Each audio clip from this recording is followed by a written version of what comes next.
At my son's funeral, his wife held my hand and wept like the world was watching. Every tear was timed to perfection. Then, as they lowered the coffin into Georgia clay, my phone buzzed. It was from my dead son. He said he was alive, and that the woman sobbing beside me had staged his death for a $10 million payout. She thought she'd buried her husband. She'd only buried her freedom. Because this wasn't just grief anymore. It was a federal investigation. And I, his mother, was about to become the key witness. Before I tell you how heartbreak became evidence, let me know where you're watching from. And subscribe if you still believe a father always knows. The scent of white lilies was the first thing that hit me. It was thick, suffocating, a sweet smell trying to mask the bitterness of the day. Inside the Ebenezer Baptist Church, the air was heavy with a forced reverence. Light streamed through the stained glass windows, painting mosaics of color on the polished oak casket. That sat center stage. My son Marcus was inside. Or so I was told. I am Lorraine Vance. At 65, I've audited the books of Fortune 500 companies. I know how to spot a discrepancy, how to find the lie hidden in a column of numbers. And standing there looking at that sealed box, I felt the first tremor of a deep, profound imbalance. Something was wrong. I moved toward the casket, my hand outstretched. I just needed to touch the wood, to feel something real. But then a delicate hand was on my arm. Chloe, my daughter-in-law. She was beautiful, even in her grief. Dressed in a black dress that cost more than my first car. Her blonde hair was pulled back in an elegant chignon, her blue eyes brimming with perfectly formed tears. "Lorraine, please don't," she whispered, her voice a practiced, gentle melody. "The coroner said the accident was severe. I want us to remember him the way he was, strong, smiling." Her words were a velvet cage. They sounded like care, but they felt like control. I looked from her flawless face to the casket. Marcus was a fintech developer, not a race car driver. He calculated risk for a living. A severe accident felt like a poorly written line, in a script I hadn't been given. I nodded slowly, withdrawing my hand. I allowed her to guide me back to the front pew, playing the part of the frail, heartbroken mother. But beneath my own grief, a cold, analytical part of my mind was taking notes. Discrepancy number 1, no access to the primary asset. When it was her turn to speak, Chloe walked to the pulpit with a poised grace. That felt out of place. She pulled out a single folded piece of paper and began to read. Her eulogy was magnificent. It was a love story, a tragedy, a poetic tribute to the brilliant black man she had married. She spoke of his ambition, his kindness, his dream of building a legacy in Atlanta. She cried when she mentioned their future children, the ones they would never have now. The performance was flawless, too flawless. I scanned the crowd. Our family and friends filled the pews, their faces a mixture of sorrow and confusion. I saw Jamal Davis, Marcus's co-founder and best friend since their days at Morehouse. He wasn't crying, he was frowning. His brow furrowed as he watched Chloe. His confusion mirrored my own. I remembered a phone call with Marcus just a few weeks ago. His voice was tight with the stress he was trying to hide. He'd mentioned Chloe's new art investment fund, a venture that had been draining their accounts. "She sees the world differently, Mom," he had said, a weary resignation in his tone. "She sees money as a tool for status. I see it as a tool for freedom." Now, watching her perform, I realized she was simply liquidating his assets to fund her own stage show. The procession to the cemetery was a blur of black cars and solemn faces. We stood at the graveside, the red Georgia clay a stark contrast to the manicured green lawn. The wind was cold, whipping at the canopy set up for the family. As the pastor began his final prayer, a vibration in my coat pocket startled me. I frowned, annoyed at the intrusion. I never brought my phone to a place like this, but I must have forgotten to leave it in the car. I discreetly pulled it out, intending to silence it, but the screen was already lit up. A message from an unknown number. My thumb hovered over the delete button, but something made me pause. I opened it. 3 words stared back at me. "Mom, I'm alive." The world tilted. The pastor's voice faded into a dull roar. The air rushed from my lungs. I gripped the phone, my knuckles white. It had to be a cruel prank, a scam. But my heart, my soul, knew. I quickly typed back, my fingers clumsy and shaking. "Marcus, where are you?" I glanced up. Chloe was looking directly at me, her brow furrowed in a perfect pantomime of concern. "Are you all right, Lorraine?" she mouthed. I just nodded, shoving the phone back into my pocket, my heart hammering against my ribs. I tried to focus on the prayer, on the dirt being tossed onto the casket, but my mind was a maelstrom. A moment later I felt it again, another vibration. My hands trembled as I pulled the phone out once more, shielding the screen from view. A new message from the same number. "Can't say now, they're watching. Just don't trust my wife." I looked up from the glowing screen. Chloe was now openly crying. dabbing at her eyes with a silk handkerchief as the coffin was lowered. The perfect grieving widow. A liar, a conspirator, and as I stood there at my son's fake funeral, the years of grief I had prepared for vanished.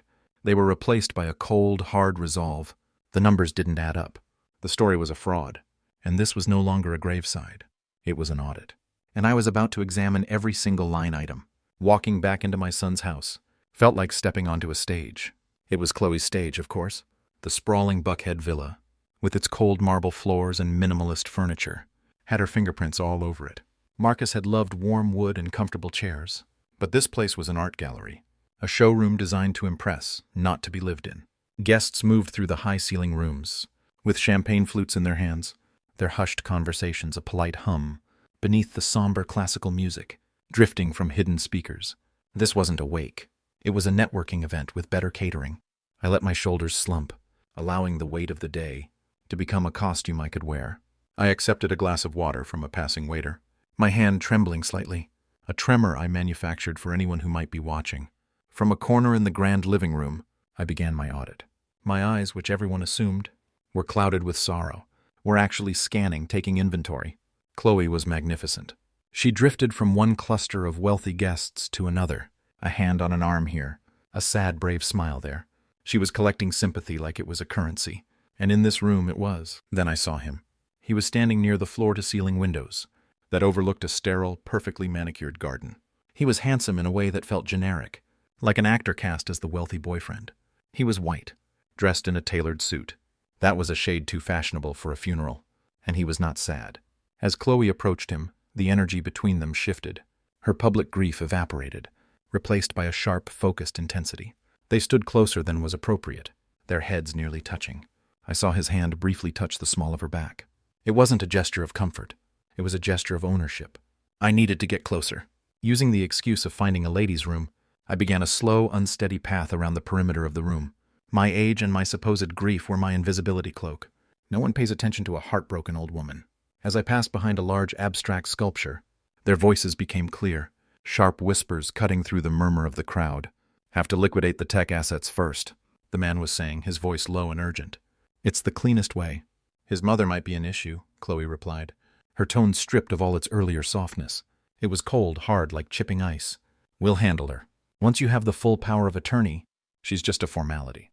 The important thing is that we move soon, before the board gets restless." Power of attorney. Liquidate assets soon. The word struck me, not with the force of a blow, but with the cold, clear precision of a scalpel. They confirmed every suspicion, every discordant note I had felt since that morning. This wasn't just about insurance money. This was a hostile takeover of my son's life's work. My son wasn't even cold in his fake grave, and they were already carving up his legacy.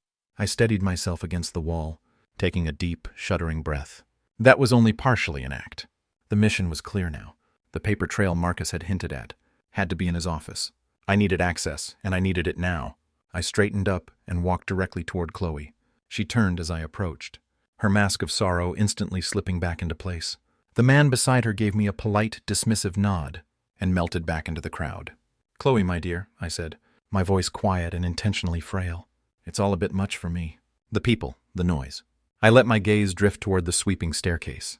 "Would you mind terribly if I went and sat in Marcus's office for a while, just to be in his space, to feel close to him?" It was the perfect request. A sentimental, grieving mother, wanting to cling to her son's memory. To refuse would look cruel. Chloe's face softened into a mask of perfect empathy. "Of course, Lorraine," she said, her voice dripping with pity. "You take all the time you need. I'll make sure no one disturbs you." She thought I was going upstairs to cry over photographs. She had no idea I was going upstairs to open the books on her. I gave her a grateful, watery smile. "Thank you, dear. You are so thoughtful."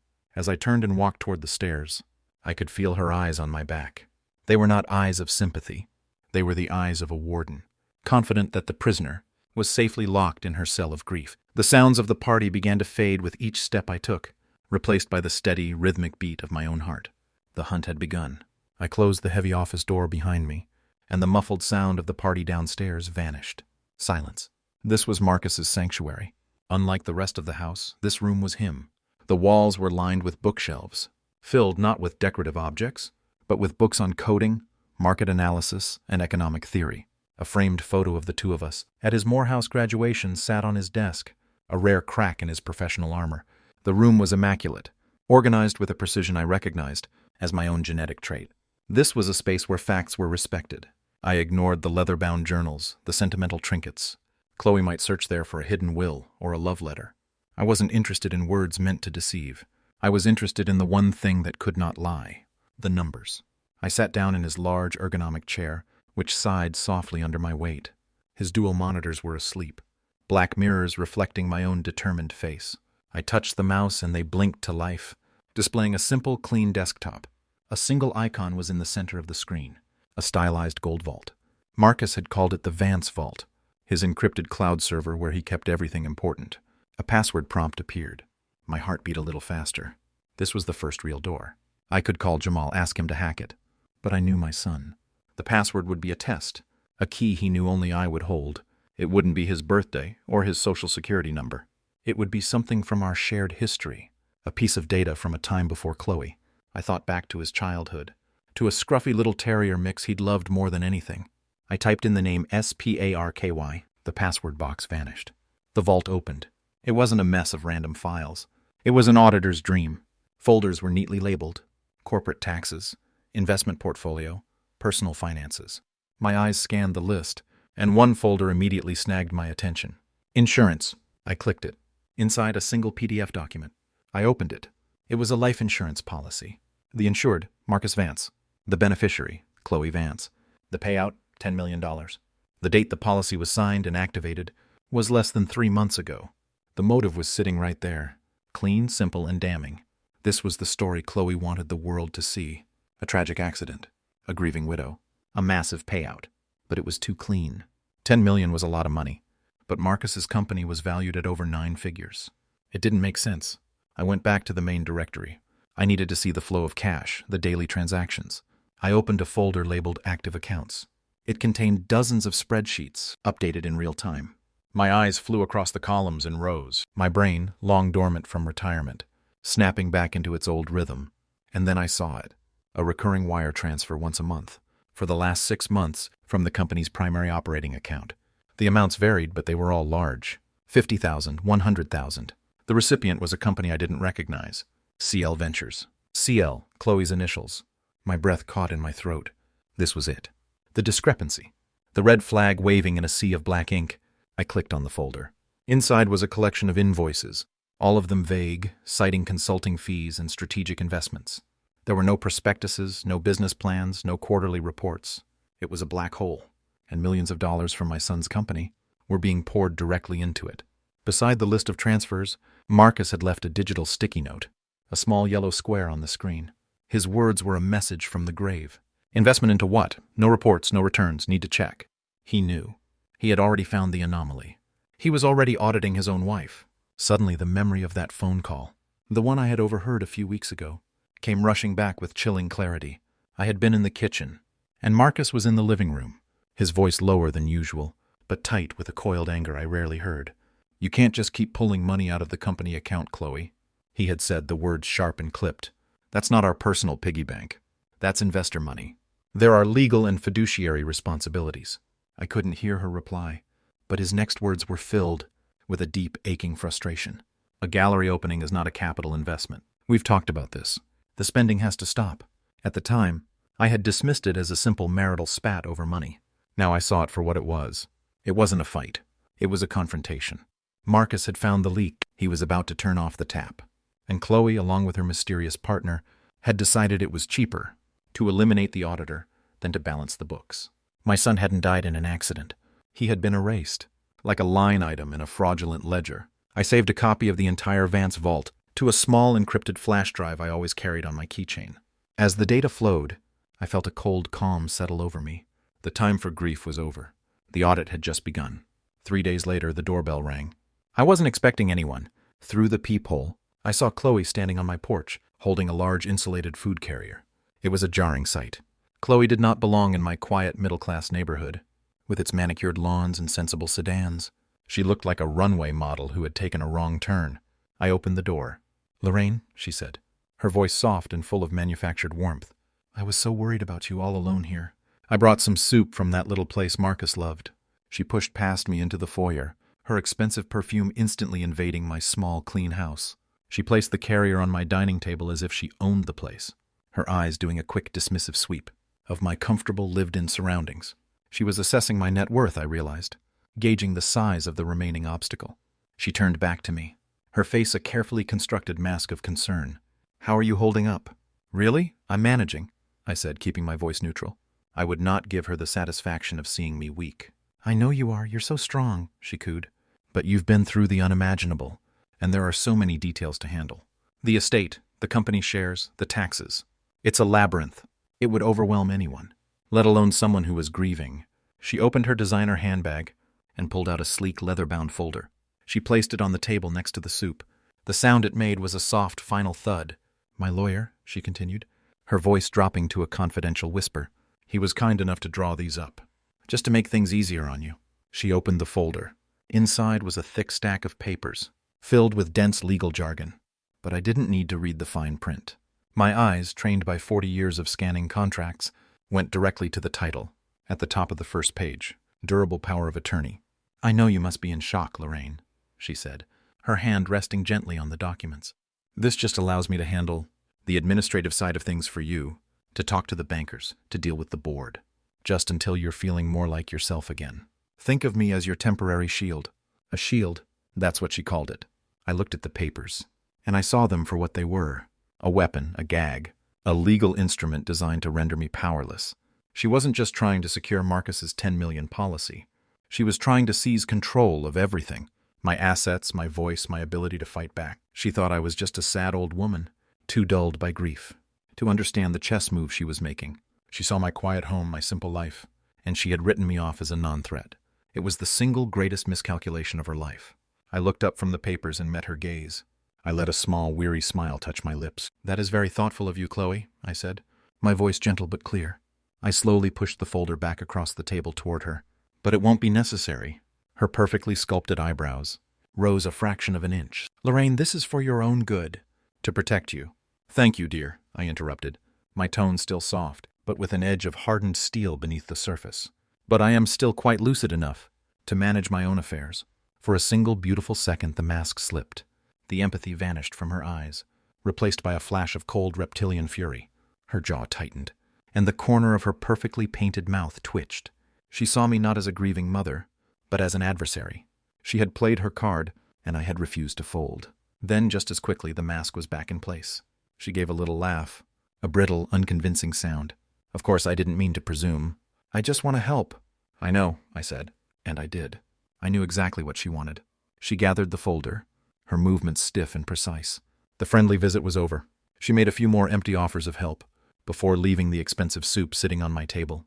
Like a forgotten prop, I locked the door behind her and leaned against it, my heart beating a steady, determined rhythm. The lines had been drawn. Chloe had declared war, assuming she was fighting a crippled old woman. She had no idea. She was facing an auditor with a lifetime of experience, and nothing left to lose. After leaving my son's house, I didn't go home. I went to a small diner with a cracked linoleum counter and the smell of old coffee baked into the walls. From a worn vinyl booth, I made a call. Jamal Davis, Marcus's co-founder, his other half in business, and his brother in all but blood, answered on the second ring. His voice was thick with exhaustion. I kept my request simple. I needed to talk to him somewhere private. He was hesitant, the suspicion clear even over the phone. Chloe had done her work well, planting seeds of doubt, painting him as a vulture circling a fresh kill, but I was his friend's mother. He couldn't refuse, not completely. We met the next afternoon at a small coffee shop in Decatur, far from the upscale neighborhoods where Chloe and her circle held court. I arrived first, choosing a small table in the back corner. The place was filled with students, and the low hum of quiet conversation. It felt safe. When Jamal walked in, I barely recognized him. The last time I'd seen him at a company barbecue, he was vibrant and laughing. Now he looked like a man who had aged a decade in a week. His shoulders were slumped, and dark circles pooled beneath his eyes. He approached my table with the cautious, weary gait of a soldier walking into a truce negotiation. He didn't sit down right away. "Mrs. Vance," he said, his voice flat, "I'm deeply sorry for your loss."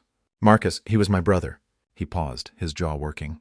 "But if you're here because Chloe sent you to talk about the buyout of his shares, you can save your breath. I'm not selling. The accusation hung in the air between us, sharp and ugly. He saw me as her messenger, a pawn in her game. I didn't flinch. I had expected this. Emotion wouldn't work here. Pleading would only deepen his suspicion. I had to speak his language. The language he and Marcus had built their company on. Data. I haven't spoken to Chloe about shares, Jamal, I said calmly. I'm here because I reviewed my son's finances. I reached into my handbag and pulled out a single folded piece of paper. Not the flash drive. That was my ace in the hole. This was just an opening bid. I slid the paper across the table. It was a printout of the spreadsheet, a simple clean ledger, showing the 6-figure wire transfers from his company's account to a single entity. I have a question about CL Ventures, I said. Perhaps you can explain these consulting fees to me. Jamal picked up the paper, his eyes scanning the columns. For a moment he just stared, his face a mask of confusion. He traced the line of transactions with his finger, his brow furrowed. Then I saw it, the flicker of recognition, the confusion hardening into a dawning, sickening understanding. He looked up at me, his eyes wide, and for the first time, the wall of suspicion between us began to crumble. "Where did you get this?" he whispered. "From Marcus," I replied simply. He was keeping his own books. Jamal slumped into the chair opposite me, the fight draining out of him. He ran a hand over his face, the paper trembling slightly in his other hand. "CL Ventures," he said, the name tasting like poison in his mouth. Of course, CL Chloe Langford. That was her maiden name. He leaned forward, his voice dropping so low I had to strain to hear him. "That company, it belongs to her ex-boyfriend, a guy named Julian Croft. He's a professional charlatan, a grifter who moves from one failed startup to the next, leaving a trail of debt behind him. Chloe's been trying to get Marcus to invest with him for over a year." The pieces clicked into place, forming a picture more ugly than I could have imagined. "Marcus refused," Jamal continued, his voice now laced with bitter anger. "He saw right through the guy. He told Chloe he wouldn't let a parasite like that anywhere near their finances or the company. They had a huge fight about it, maybe a month ago, the biggest I ever knew them to have." He looked at the paper again, then back at me, his eyes filled with a terrible new light. "He told her he was cutting her off from the business accounts completely. He said, 'The free ride is over, Chloe.' That was the last real conversation I ever had with him." The air in the coffee shop grew thin and cold. The final argument. The final threat. The motive wasn't just a $10 million policy. It was the end of an endless stream of cash. It was the rage of a woman whose ATM was about to be shut down for good. Jamal carefully folded the paper and slid it back to me. "She's been telling the board, 'I'm trying to stage a hostile takeover,'" he said, his voice quiet but firm. "She's trying to push me out, so she can get her hands on everything." He looked at me, his eyes now clear and focused. The suspicion was gone, replaced by a grim alliance. "She's not just stealing his money, Mrs. Vance. She's trying to erase his legacy." "Erase him," I said softly. "Erase," he echoed. "I know," I said. "We can't let that happen," he stated. It wasn't a question. It was a vow. "No, Jamal," I agreed, meeting his gaze. "We won't." In the quiet corner of a noisy coffee shop, over a single piece of paper, the resistance was officially formed. Jamal's home office was the polar opposite of my son's. Where Marcus's space was a testament to minimalist order, Jamal's was a chaotic symphony of controlled genius. Wires snaked across the floor like vines. 3 monitors glowed with scrolling lines of code, and the low hum of a server rack filled the small room. It was late, and the coffee in the mug beside me had long gone cold. For 2 hours I had sat in silence, watching Jamal's fingers fly across the keyboard. He wasn't just looking at the company's books. He was performing a deep tissue massage on its digital soul. Finally, he leaned back, rubbing his tired eyes. "You were right," he said, his voice a low rumble in the quiet room. "The transfers are there, but they're buried deep. She used a series of shell corporations and encrypted transactions. It's a professional job. She was laundering the money, washing it clean. Trying to trace it would take the authorities months, maybe years." He shook his head, in a kind of weary admiration. "It's disgustingly brilliant." My heart sank. A long, drawn-out legal battle was a war of attrition. A fight I wasn't sure I had the resources or the time to win. Chloe would hire the best lawyers, burying the truth under an avalanche of motions and delays. But Jamal wasn't finished. He leaned forward again, his eyes fixed on one of the screens. "But there's something else," he murmured, more to himself than to me. "Something that doesn't belong." He pointed to a string of code highlighted in green. "This script, it's not part of our platform. It's a ghost, but I know that style. That's Marcus's digital handwriting. It's a personal protocol he must have embedded himself. Off the books. For the next 20 minutes, He worked with renewed intensity, his fingers a blur. He muttered to himself, running diagnostics, bypassing security layers that Marcus himself had built.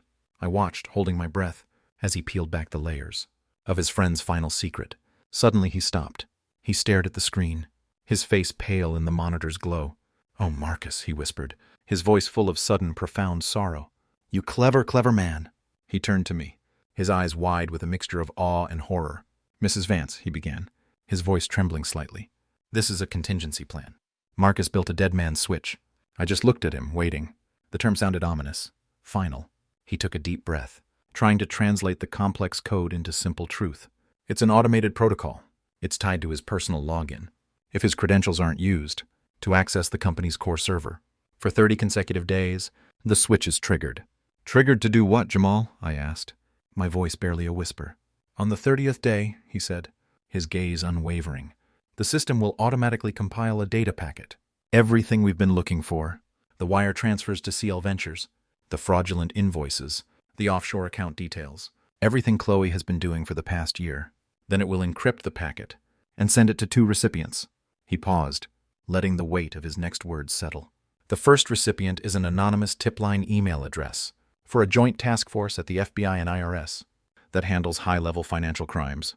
He looked at me, his expression softening into one of deep empathy. "The second recipient, Mrs. Vance, is you." The air left my body in a silent rush. I leaned back in my chair, the world seeming to tilt on its axis. It all became devastatingly clear. This wasn't an accident. This wasn't a random act of greed. My son knew. He knew he was in danger. He knew Chloe was capable of this. He couldn't go to the police. He had no concrete proof, only the data that he, a loving husband, had found. So he prepared for the worst. He built a weapon that would only fire after he was gone. He created a final, irrefutable testimony that would be delivered from beyond the grave. And he made me, his mother, the executor of his final will. He had been playing a chess game for his own life, and he had set me up to make the final winning move. "How long?" I asked, my voice hoarse. Jamal checked a digital calendar on his screen. "The funeral was 20 days after he last logged in," he said quietly. "Today is day 20. The switch triggers in 10 days. 10 days. A ticking clock. A bomb set by my own son. We didn't need to go to the police and try to convince them with circumstantial evidence. Marcus was about to deliver a signed confession directly to the federal government. Our job had changed. We weren't investigators anymore. We were stage managers. We had 10 days to ensure that when that bomb went off, Chloe was sitting right at the center of the blast with nowhere to run. The 10th day arrived not with a storm, but with the clinking of champagne glasses and the soft murmur of Atlanta's elite. The High Museum of Art had been transformed into a shrine to Chloe's ambition. Crystal chandeliers cast a glittering light over the marble floors of the grand atrium. A string quartet played softly in the corner, and everywhere, on every projection screen, on every program, was Marcus's face, smiling benevolently over the name of the foundation he had unknowingly funded, the Marcus Vance Memorial Fund for Emerging Artists. It was the grandest stage Chloe could build, a monument to her own performance. I had watched her on the local news that morning, her face a perfect portrait of noble grief, as she spoke about continuing Marcus's legacy of giving back. She was brilliant, I had to admit. She had taken his name, his reputation, and his money, and was using them to purchase the one thing she craved above all else: social coronation. Tonight she was not a widow. She was a philanthropist, a patroness of the arts, the queen of a city that adored a good story. When Jamal and I arrived, the gala was in full swing.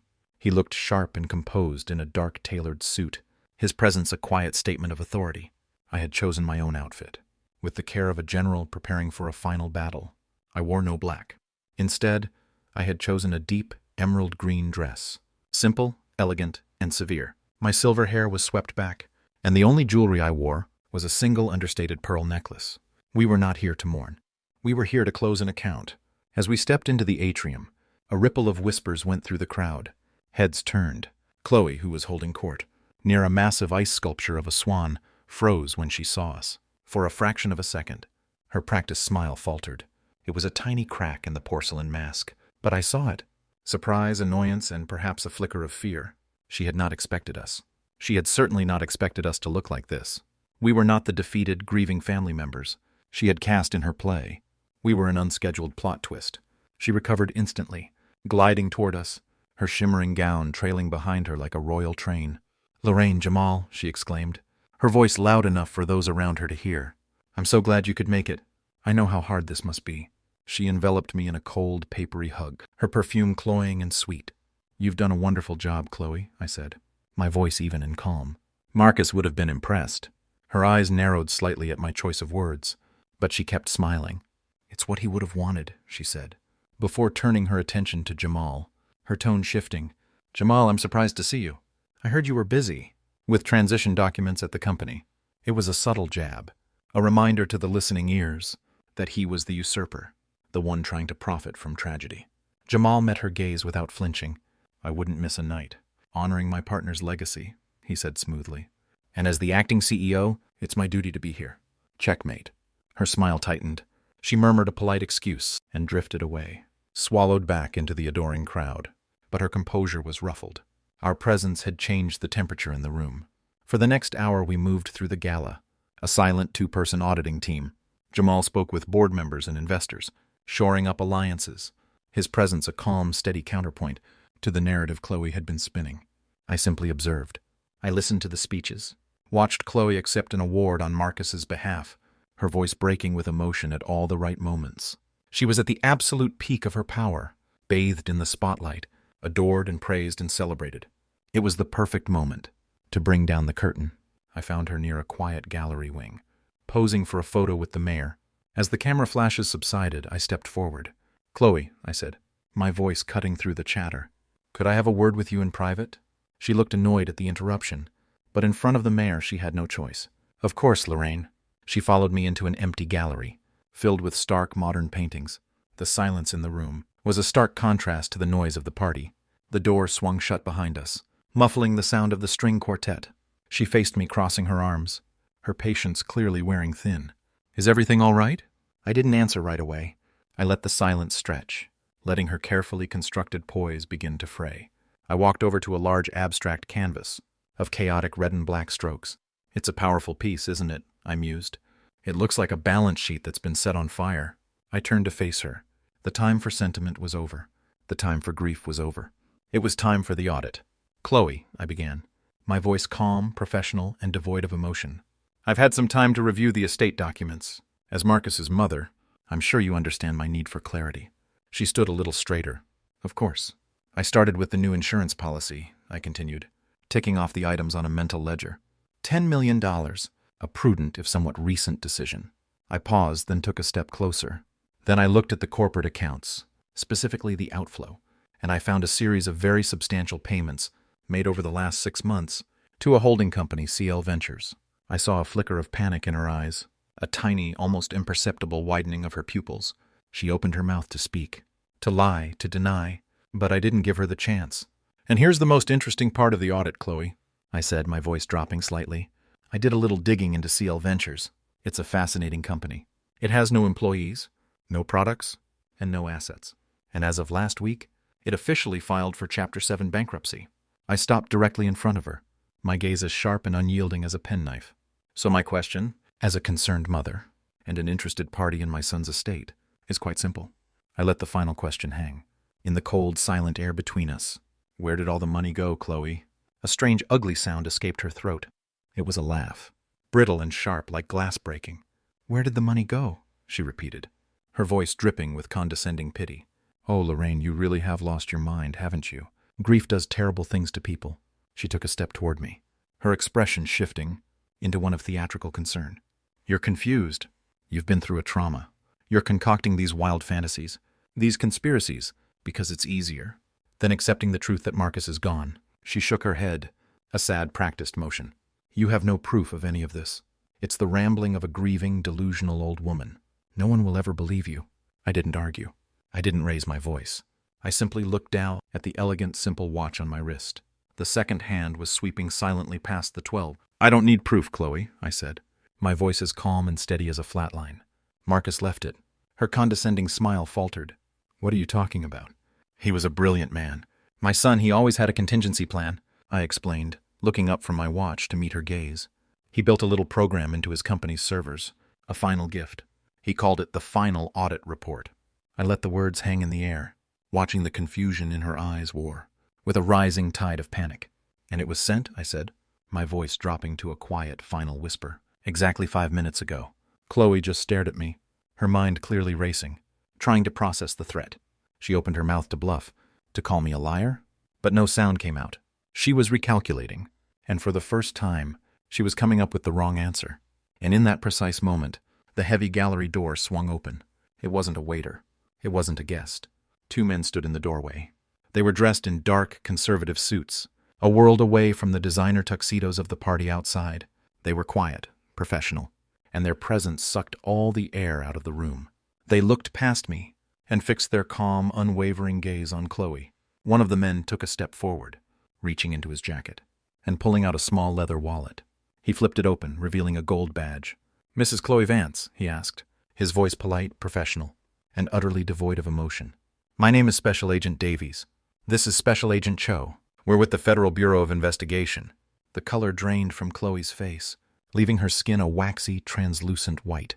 Beneath her expensive makeup, she looked like a statue, a perfect sculpture of disbelief and horror. The agent took another step into the room. "We have a few questions for you, regarding several wire transfers connected to your husband's company, and a matter of potential money laundering. We'd appreciate it if you could come with us." I didn't watch her crumble. I didn't need to. I had seen enough numbers in my life to know when an account has been zeroed out. Special Agent Davies murmured something to her, a quiet instruction. Chloe didn't seem to hear him. She was a porcelain doll frozen in a silent scream. The other agent gently took her arm. The touch was light, but the implication was as heavy as steel. It was time to go. They guided her out of the gallery and back into the grand atrium. For a moment, nobody noticed. The string quartet was playing a lively piece, and the air was thick with laughter and conversation. They were halfway across the marble floor when the mayor, who had been chatting near the entrance, saw them. He stopped mid-sentence, his wineglass frozen halfway to his lips. His confusion was a signal, a silent alarm that rippled through the room. One by one, the conversations faltered. The laughter died in people's throats, and then the music, following the lead of the room, trailed off into a discordant silence. Dead silence. The only sound was the soft, rhythmic click of their shoes on the marble floor. Hundreds of pairs of eyes, the eyes of the most powerful people in Atlanta, were fixed on the trio. They watched as Chloe, the radiant hostess, the benevolent queen of the evening, was escorted toward the exit by 2 men in dark suits. Her face was a blank mask of ruin. Her shimmering gown suddenly looked like a cheap costume. No one shouted. No one gasped. The silence held for a long, pregnant moment, and then a new sound began. It started at the edges of the room and spread inward, a dry, rustling sound, like fire catching in dry grass. Whispers. The sound of her entire world, the social standing she had killed for, turning to ash in a matter of seconds. In their eyes, she was no longer a tragic widow. She was a scandal, a cautionary tale, a juicy piece of gossip, to be traded over brunch for the next 6 months. For Chloe, I knew that was a fate far worse than any prison. This public execution of her reputation was the one sentence she could never survive. Jamal touched my elbow gently. It was time. Our work here was done. We turned without looking back and walked toward a side exit, leaving the whispers and the wreckage behind us. We didn't need to see the flashing lights outside. We didn't need to hear the charges being read. The numbers had been presented. The ledger had been balanced. The cold, hard, irrefutable data, the final testimony of my son, was now doing its quiet, relentless work. Justice, I thought, isn't always the sound of a gavel. Sometimes it's just the silent, perfect math of a final audit. 3 months later, the autumn sun cast a warm, golden light over the streets of the old Fourth Ward. I was sitting at a small table outside a coffee shop, a place with warm brick walls and the rich, comforting smell of roasted beans. The sounds of the city were a gentle backdrop, the distant rumble of the MARTA train, the laughter of students from a nearby cafe, the rustle of newspapers. The world had moved on, and so I was learning, could I? Chloe's trial had been swift. The evidence Marcus had compiled was irrefutable. Her name was now a permanent fixture in the city's archives of spectacular flameouts. I took no joy in it. It was simply the logical end to a fraudulent transaction. My phone buzzed softly on the table. For a moment my body tensed, a residual echo of that day at the cemetery, but the feeling passed. It was just a phone now. The number was blocked, unrecognized. There was no text, just an image. I opened it. It was a photograph of a beach, deserted and wild, bathed in the soft, multicolored light of a new sunrise. The waves were gentle, and the sand was a clean, untouched canvas. Below the picture were 6 simple words. I've started over. Thank you, Mom. I looked at the image for a long time, tracing the line where the ocean met the sky. I saw my son, not as a victim or a fugitive, but as a man standing on the shore of a new life, finally free. All the chaos, the fear, the cold, methodical anger of the past few months, all of it had been for this single quiet picture of peace. I didn't reply. There was nothing more that needed to be said. I simply locked the screen and set the phone back down on the table. A real smile, a warm and genuine smile that reached my eyes, spread across my face. I picked up my coffee cup, the ceramic warm against my hands, and took a sip. I watched a young couple walk by holding hands. I watched a cyclist pedal leisurely down the street. I was not a hero. I was not an avenger. I was a mother who loved her son. I was an auditor who believed in the integrity of the bottom line. And I had finally balanced the books. Justice isn't always loud. It isn't always a victory shouted from rooftops. Sometimes it is simply the quiet, satisfying click of the last number being put back in its proper place. This story serves as a powerful reminder that true strength often resides not in loud accusations, but in quiet competence.